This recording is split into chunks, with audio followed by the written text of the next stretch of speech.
This season of This Headache Journey is sponsored by gammaCore non-invasive vagus nerve stimulator, the drug-free solution for migraine and cluster headache. gammaCore is the first and only FDA-cleared non-invasive device to treat and prevent multiple types of headache pain via the vagus nerve. It's small, handheld, and portable for quick and easy treatments whenever and wherever needed. gammaCore is safe, effective, and easy to use. Learn more at gammacore.com. That's GAMMA core.com.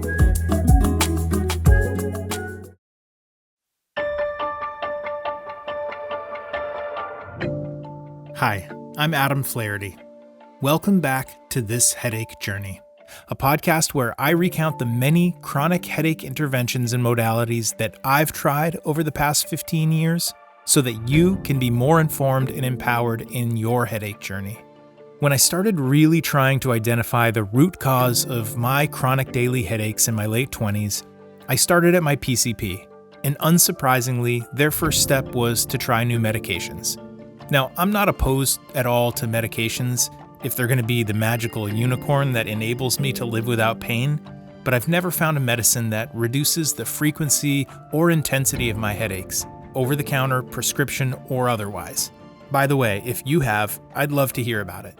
So eventually I was referred to a neurologist who was also interested in trying some medications, but also opened my eyes to some other approaches.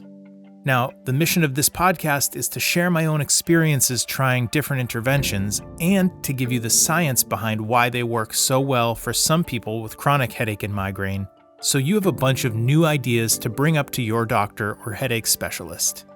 This podcast is something I would have loved to have when I first started exploring my own chronic pain. So I'm going to do that very podcasty thing of asking you to please subscribe to This Headache Journey wherever you listen to your podcasts. Apple, Spotify, Amazon Music, Hark Audio, wherever you listen. And please consider leaving a short review and also texting this podcast to someone that you care about who experiences chronic headache or migraine. It would mean the world to me, and it might be the thing that helps them find some pain relief too. Acupuncture. Does that word give anyone else a little shiver in their shoulders? Puncture. It sounds very uncomfortable. As a kid, when I first heard the word and learned of the concept, I remember thinking, why would anyone ever volunteer to get poked with a bunch of needles? I will never do that. And it wasn't until years later, when exploring options for pain relief, that the idea of acupuncture was presented to me. At that point, as a slightly more rational adult who isn't particularly uncomfortable around needles, I said, sure, why not give it a try? And over the years since, I've been to several acupuncturists for many appointments for long stretches of time, and I've been poked hundreds and hundreds of times with these needles. If you've never experienced acupuncture, it's not just about being poked with needles. The practice runs a lot deeper than that. And my guest today, Emily Pendergast, shares about how acupuncture works, what you can expect when you arrive for an acupuncture appointment, and why it can be so effective for people like us who experience chronic headaches and migraine.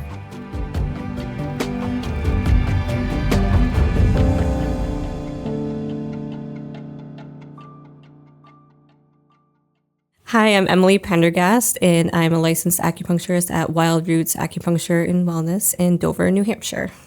So what is acupuncture for somebody who knows nothing about it?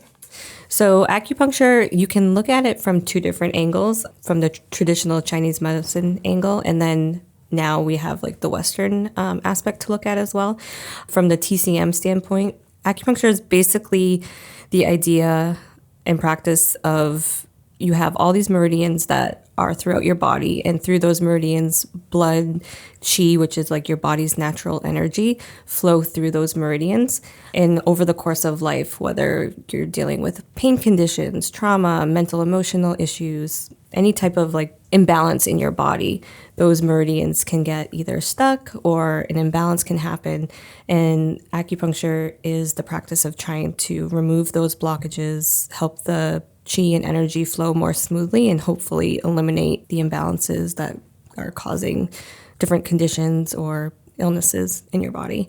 From a more Western standpoint, Acupuncture can be measured now actually through like brain scans where you can see different neurotransmitters like serotonin, epinephrine, hormones, and things like that. You can actually see where when different points are targeted on the body, those areas of the brain can light up. It's also been able to be measured through pain conditions as well. What does a typical acupuncture session look like? So I do the community model, which is a little bit different than a private acupuncturist. So I have the group setting where people will come in, get situated. We talk about if it's their first session, we kind of talk about what the main reason you came in for, how that's disrupting your life, and kind of like what you want to get out of the acupuncture session. My job is basically to kind of look at this puzzle and figure out, what's out of balance with each person that comes in. One way of doing that is through the discussion. Another way is we do tongue and pulse diagnosis as well. So we can feel in the pulse, and through looking at the tongue, we actually get like indicators of what might be out of balance in the body. So from there, put together a plan or kind of like a roadmap of what needs to be addressed to help make you feel better. And the thing that we haven't talked about yet is the actual treatment with needles. And so, again, for people who may have heard of acupuncture, nervous about needles and being stuck with needles, talk me through what that is like and what people's response is to that procedure. Yeah, I definitely get people who come in who have a fear of needles. And I just try to explain to them that they're really tiny filiform needles. So it's not like when you go to get blood drawn or get a shot, they're not the hollow needles. So they're really thin. Some would even say like they're hair thin. Some people are more sensitive than other people, but you might feel the initial insertion of the needle, but after that, everything should subside. And then a normal sensation that you could feel could be a warmth, buzzing, ache, throb, tingling, but you shouldn't really feel like a sharpness or a pinching or that you're being stuck with needles. Some people even get like a good sensation from it. And so for people who come in experiencing headaches, maybe they've had chronic headaches for years, how are you typically treating those patients? Where are you using the needles? How long are you leaving them in? So the other beauty of acupuncture is we definitely look at everybody as like bio-individuals. So one person that comes in with a headache could be treated completely different than the next person. So we're looking at each specific person, how the headache's presenting, where it's presenting, how often you get them, how long you get them, what the pain feels like. So from that information, and then based on what I would feel in the pulse or in the tongue, then I would choose where the points would go. So you could come in for a headache and get completely different points than the next person. But one thing that definitely throws people off with headaches especially is I'll go to leave them to rest with the needles and they'll be like, you didn't put any in my head, which is a funny concept. But the way I explain that is we want to kind of draw the energy away from the head. So you'd have maybe more needles in your feet or in your hands and less likely to have any in your head.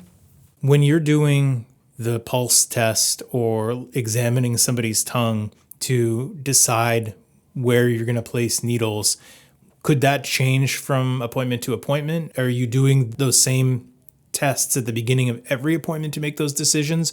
Or do you try something and then on the next appointment modify or experiment with different areas? So the tongue and pulse can change. The pulse can change from the beginning of the treatment to the end. So sometimes I'll even like check in the beginning and then when they leave, check after to see like what changes. The tongue changes more slowly. It could be day to day, or it could take time. Some people will have the same tongue presentation for, until things internally change. So I do like to see that every time because they really are good at giving clues as to what the imbalance might be. So yeah, I would say I check that every time and then kind of make my plan on treatment based on that. But some people will continue to get the same points for a while. Sometimes every time you come in, there'll be a different set of points. It really depends on, what you're presenting with when you come in that day. Have you seen a lot of success stories over your career in treating people specifically who have come in with a history of headaches? Yeah, so there's definitely a handful of conditions when people come in and, we discuss it where I'm almost like excited because I'm like, oh, good. Like this is going to be something we'll really be able to get under control, or I'm hopeful at least. Headaches is definitely probably on the top of that list, headaches and migraines, because we also are looking at the underlying cause of the headaches too. So whether it's stress, whether it's tension, women, whether it's a hormonal imbalance. So we kind of address like the underlying issue and then what you might be experiencing on top of that. So some people might be familiar with the idea of dry needling or trigger point injections. It seems like acupuncture is very different from that in that you're not necessarily targeting areas where muscles are tense. You're using the needles in a totally different way. So dry needling and trigger points are actually a newer concept. It's one thing that kind of has changed the field of acupuncture a little bit because it seems like people have experienced dry needling or trigger point injections more so than acupuncture, but it's actually the same thing. So PTs or chiros that are getting trained in trigger point or dry needling, they'll do like a weekend course in that specific type of like acupuncture. So we might actually use the same exact points that they would use, but they're just trying to elicit a reaction, like a response. So some people get headaches from having tension in their shoulders. So dry needling would try to like release that. But if someone was coming in with tension headaches, you'd probably get some of the similar points as well. But then we are also adding in the underlying root of the headaches too. What kind of schedule do you typically recommend that somebody come in for acupuncture? Is this a weekly thing? Is it a bi-weekly thing? And then how long do you typically recommend that people see you on a regular cadence for? So in general, acupuncture works the best if you're able to come frequently and consistently. That was actually how it was created thousands of years ago, would be if you were to have something come up, you would get treated daily for 10 to 14 days straight. When it came into the States in the 70s, that kind of the model changed a little bit, and that's when people started to do the private practice. Community acupuncture is great if you find a place with lots of hours where you can do it that way. If you're not able to go consistently, we definitely would say try to go weekly. I would say going any further than a week out is almost like starting over each time you come in. Like it's really important with acupuncture. It's a cumulative practice, so to be consistent, try not to get discouraged the first few treatments if you don't see relief, because it will build on itself over time. So if you're coming weekly, we would say give it a good 6 to 8 weeks probably of regular treatment. If you can go more often, you might be able to shorten that length of time. But everybody's different, so it could take longer, it could be shorter. And then some people would like to come for maintenance after that, where they could come bi-weekly, and then when they're feeling, if that sticks, come every 3 weeks, every month. So we try to get people not to be stuck on getting acupuncture for the rest of their life. We do want people to get better and kind of move on if they want. But some people will continue to come just because they're feeling good or they want to start addressing a different issue. And I know from having seen you a number of times over the years that you've created a really relaxing environment, and coming to see you is like a very welcome thing because you do relax so much while you have the needles in. And I wonder, do you find that the more relaxed that somebody is for their session, the better results that they typically see? I definitely would say if someone is less tense and able to kind of, sink into the experience, you probably would find more relief from that. But I have seen people come in really tense and anxious and surprise themselves, where they like are able to do that and are actually shocked that they fell asleep with needles in, or, the next time they'll come in and they'll be a little bit more relaxed. And short answer, when you are relaxed, all your body systems slow down a little bit more, and it gives the acupuncture more of a chance to, I would say, do its job versus trying to like calm your body down before it starts addressing all the other stuff we're working on. Do you feel like people have to be really open to the idea of energy moving about your body in order to see positive results from acupuncture? That's a question I get a lot, which is interesting, because I do think that we can talk ourselves like out of anything. So if you're like, this isn't going to work, this isn't going to work, you are kind of preventing things maybe from working as well as they could.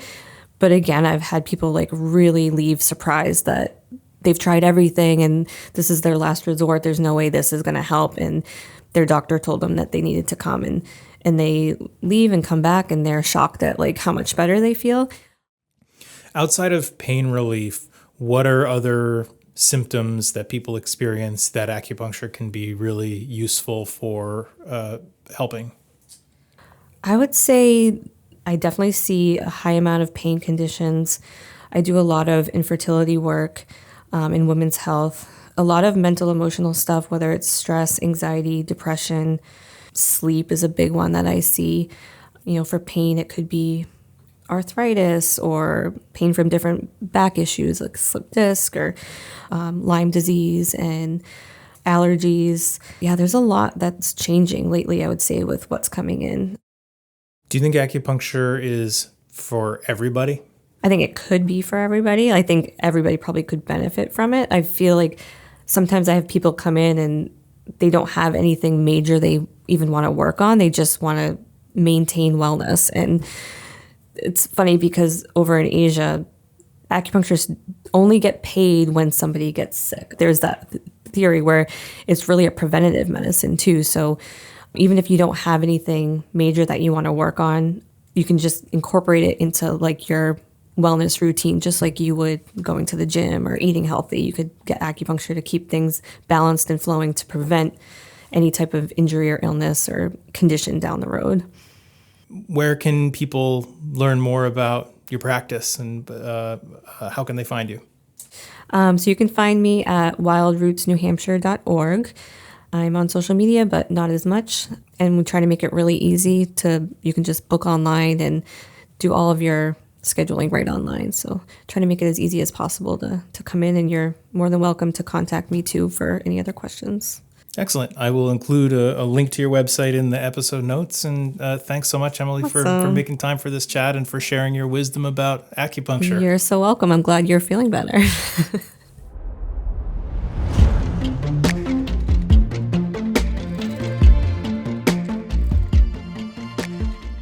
Acupuncture wasn't the magical unicorn that cured me.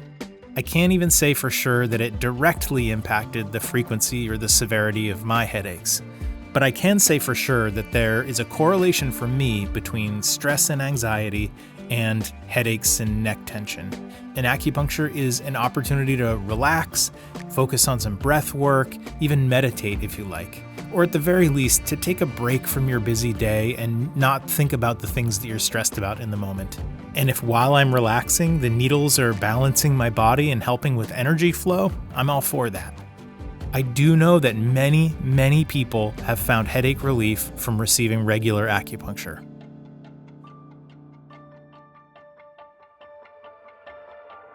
So how does that sit with you? Have you tried acupuncture in the past? It's a fairly affordable and I would say very low risk option. Does the conversation with Emily inspire you to explore it or to revisit it?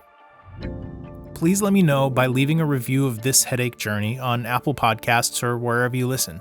And again, this would be a great opportunity to text or email this episode to someone you care about who suffers from chronic headaches or migraine. It literally could be the thing that makes a huge difference for them.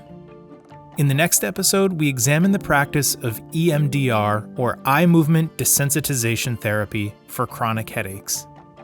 I want to thank Emily for taking the time to join me and to educate us on all the benefits of acupuncture. I want to thank GammaCore Non-Invasive Vagus Nerve Stimulation for sponsoring this season of the podcast. And I want to thank you for joining me on this headache journey.